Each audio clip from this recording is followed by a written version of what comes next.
हमारा चुनाव आप लड़ते हैं। क्यों लड़ जाते हैं चुनाव? इसलिए कि आप यहां पर उन ताकतों को नहीं आने देना चाहते हैं जो ताकतें हमें कई तरीके से हमको पतन के रास्ते पर ले जाती हैं। और सबसे बड़ा पतन हमारा सत्ता करती क्या है? वो धर्म का पतन करती है। मैं आपको थोड़ा सा, बहुत विस्तार में नहीं बोलूंगा, थोड़ा सा मैं आपको पीछे लेकर के चलता हूं। यहां पर मुगल आए, क्या किया उन्होंने? गुलाम तो बनाया, लेकिन दूसरा सबसे बड़ा काम उन्होंने हमें जो उखाड़ने का किया या हमें जो उजाड़ने का किया, वो क्या किया? हमारे धर्म पर चोट की। धर्म ही हमारा जीवन है। अगर धर्म नहीं बचेगा तो हमारी सारी सामाजिक मान्यताएं टूट जाएंगी। न भाई रहेगा, न बहन रहेगा, न समाज रहेगा, न ऊंचा रहेगा, न नीचा रहेगा, न हमारे कर्तव्य रहेंगे, न हमारे अधिकार रह जाएंगे। ये सब कुछ धर्म में निहित है। और इसी धर्म को तोड़ने का प्रयास मुगलों ने आकर के किया था। बताने की जरूरत नहीं है कि मंदिर तोड़े गए और हत्याएं हुई और ब्राह्मणों के जनेऊ गिने गए। उन निर्दोष ब्राह्मणों के जो केवल मंदिर की पूजा करने के लिए बैठे थे, शस्त्र नहीं था उनके पास, लेकिन अपनी मूर्तियों को, भगवान को बचा रहे थे, और भगवान को बचाने के एवज में उनका कत्लेआम कर दिया गया और उन्हीं के खून से मूर्तियां नहीं लाई गई। ये मुगलों का कार्य रहा। गुलाम तो हम रह ही गए। अंग्रेज आए, वो युग भी गुलामी का ही कहा जाएगा। अंग्रेजों ने आकर के भी यहां पर जो काम किया, मैं एक सवाल पूछना चाहता हूं। एक प्रश्न का उत्तर आप लोग बड़ी गंभीरता से हमें दीजिएगा कि यहां पर इस हिंदुस्तान के अंदर मुगलों के आने के पहले कोई मस्जिद थी? यहां पर अंग्रेजों के आने के पहले कोई चर्च थी? यहां पर कोई गिरजाघर था? नहीं था। वो आए तो मस्जिद आए, मंदिर तोड़े। वो आए तो मान लिया उन्होंने मंदिर नहीं तोड़े तो गिरजाघर लेकर के चले आए।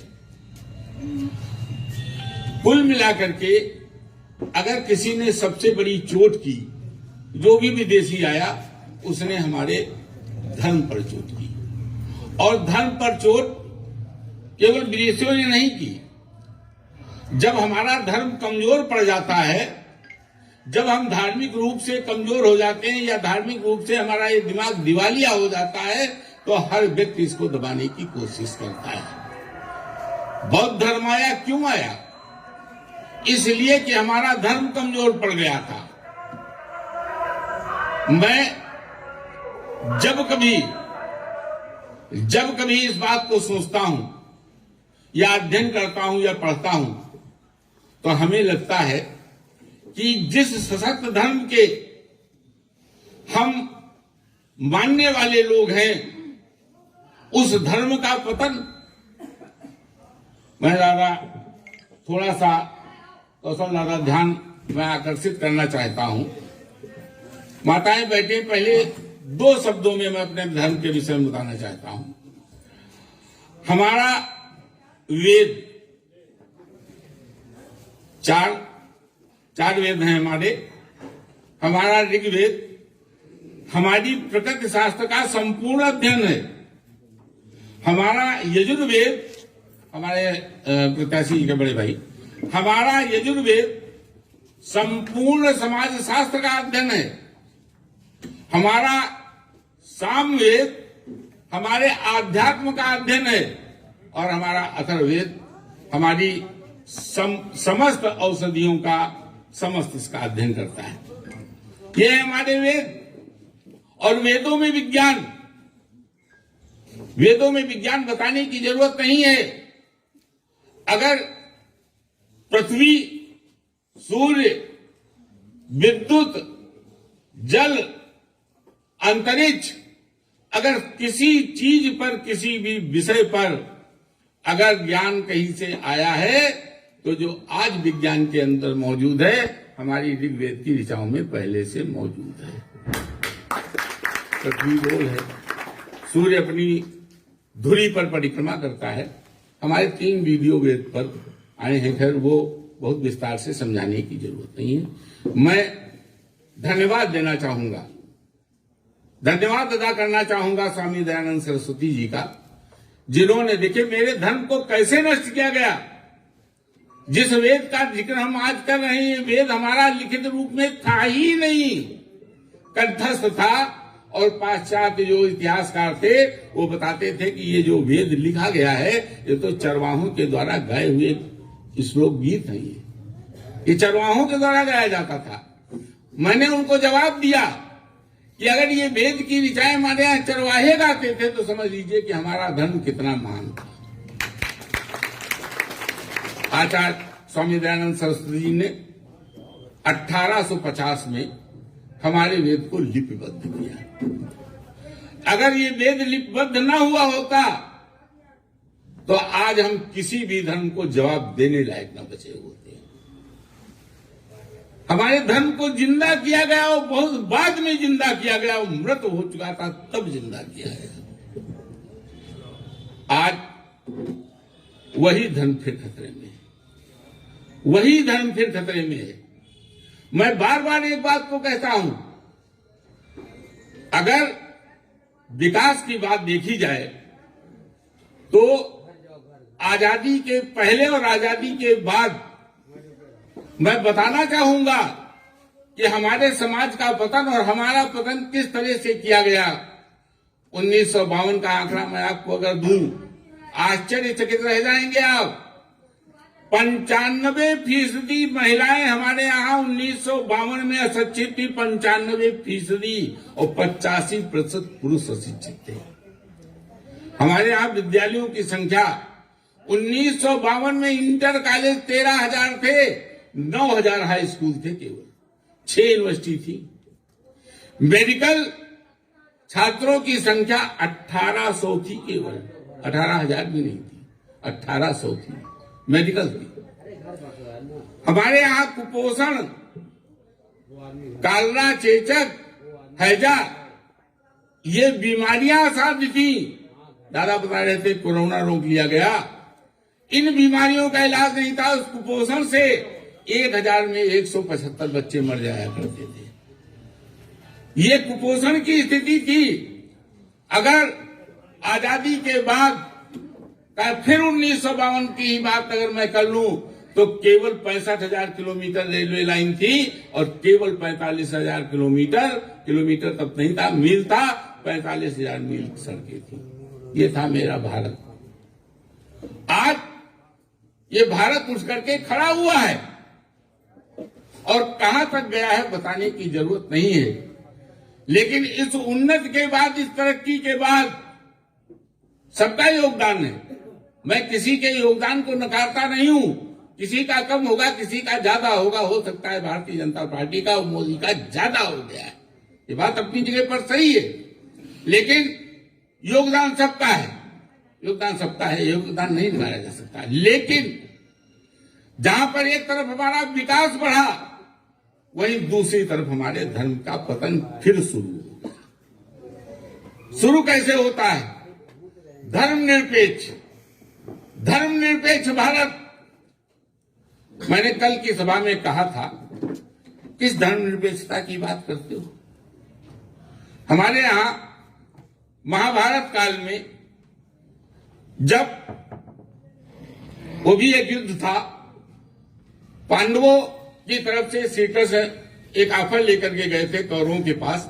देखिए अधर्मी की मंशा क्या होती है, अधर्मी क्या सोचता है कि हमें 5 गांव दे दो, हम युद्ध नहीं करेंगे। यही तो बात थी। कौरवों ने कहा हम सुई के नोक के बराबर जमीन नहीं देंगे।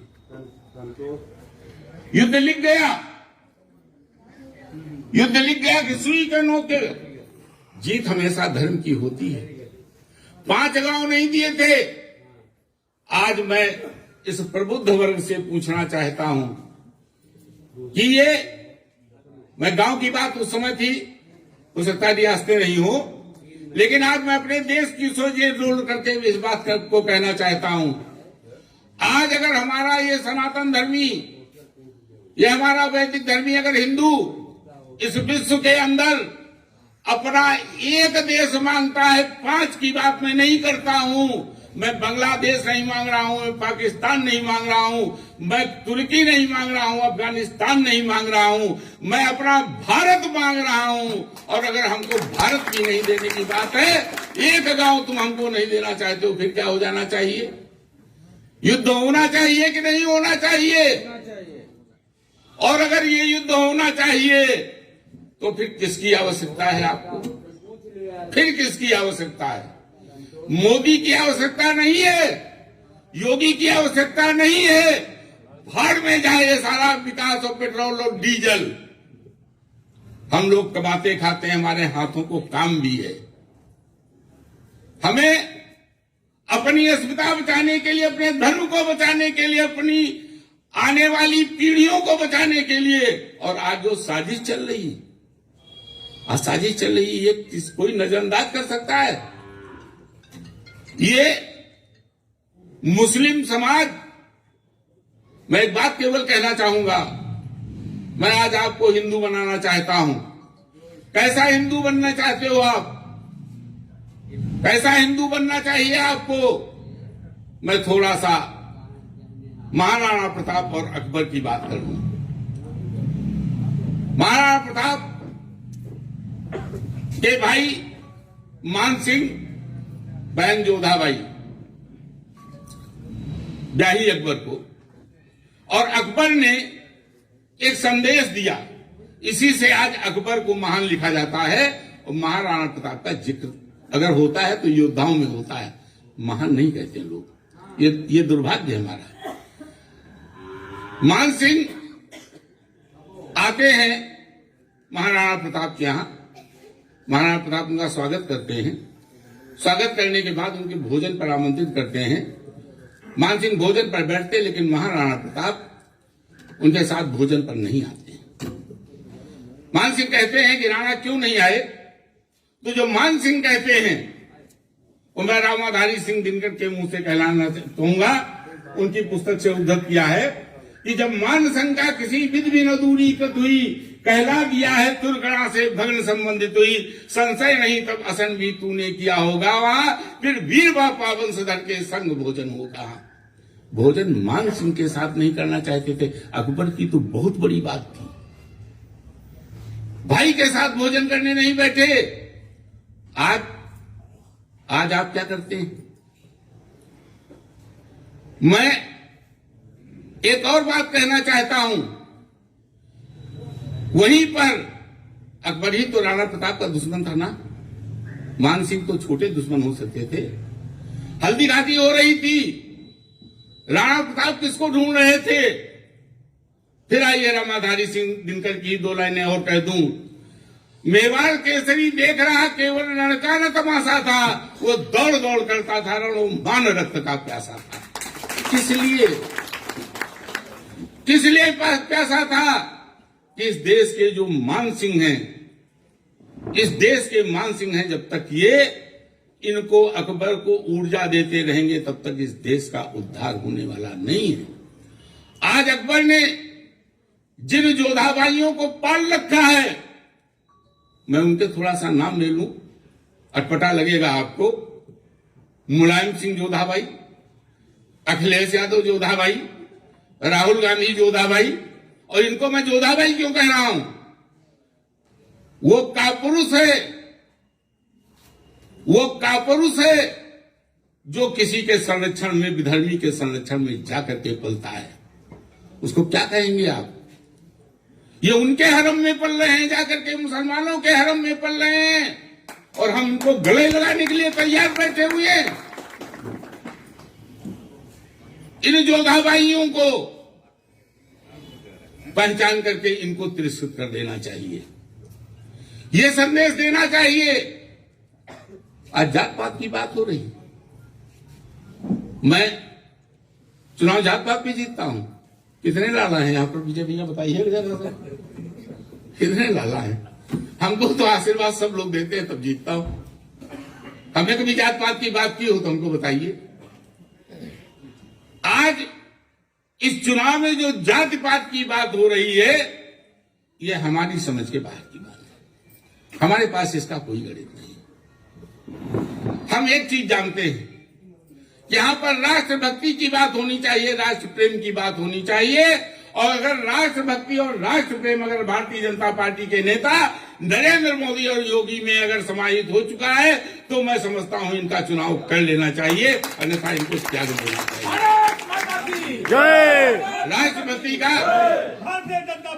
राष्ट्रभक्ति का एक और उदाहरण देना चाहता हूं। आजाद चंद्रशेखर, मैं एक दो सभाओं में बोल भी चुका हूं, लेकिन अब प्रसंग आ गया है तो फिर बताऊंगा। चंद्रशेखर आजाद की माताजी बीमार थी। देखिए राष्ट्र प्रेम होता क्या। चंद्रशेखर आजाद की माताजी बीमार थी।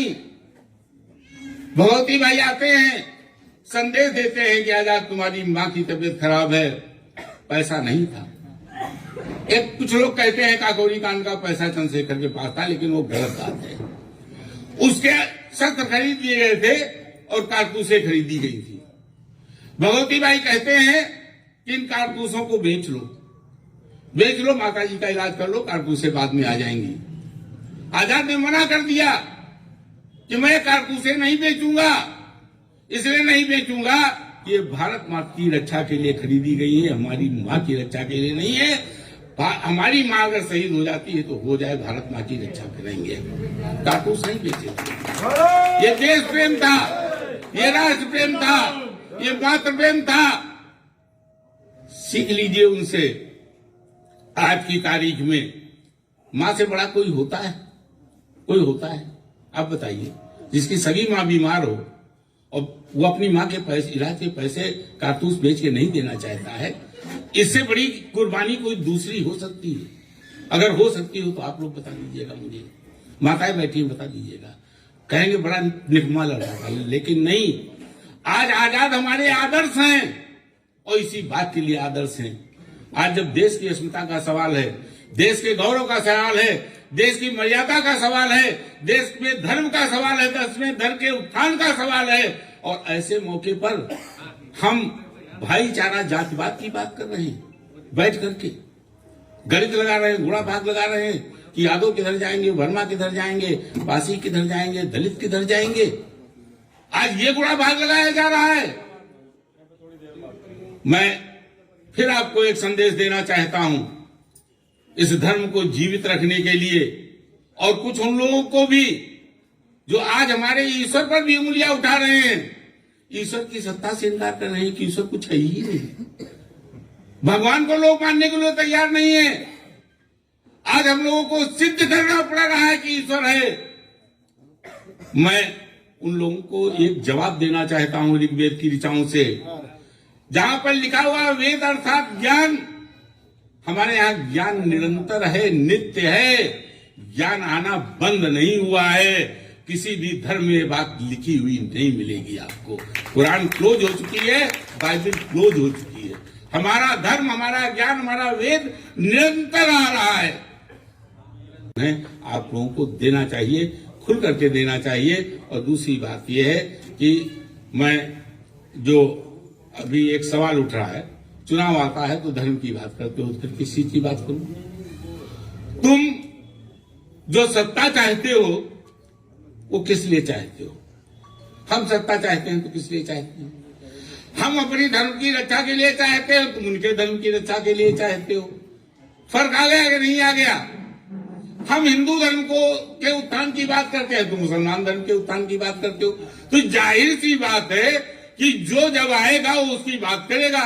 हमारी सत्ता आएगी तो हिंदू धर्म बढ़ेगा, तुम्हारी सत्ता आएगी इस्लाम धर्म बढ़ेगा। हम नहीं चाहते कि इस्लाम धर्म बढ़े, सीधी सी बात है। और जो ये कहते हैं, मैं एक लाइन में एक बात करता हूं कि जो भारतीय जनता पार्टी के द्वारा वादे किए गए पूरे नहीं हुए। विपक्ष बड़ी जोर शोर से बात को कहता है, मैं बताता हूं। जितने वादे किए गए वो तो पूरे किए गए,